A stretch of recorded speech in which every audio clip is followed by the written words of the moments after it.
ఒకసారి ఆలోచించండి, ఆ చేప ముందే కళ్ళ ముందే నీళ్లు చుక్క చుక్క కారుతున్నాయండి, కానీ చేప కంట్రోల్లో లేదు.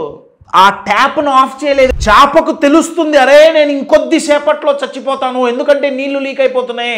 తన చావు తన కళ్ళ ముందు తెలుస్తుంది. అలా మనకు ఎన్నోసార్లు తెలుసుంటుంది, అబ్బా డబ్బులు లేవే, కష్టం అవుతుందేమో.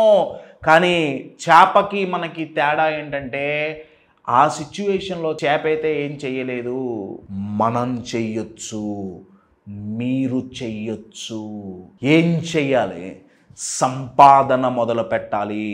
సంపాదన మొదలు పెట్టాలి అంటే దానికి తగ్గట్టు శ్రమించాలి.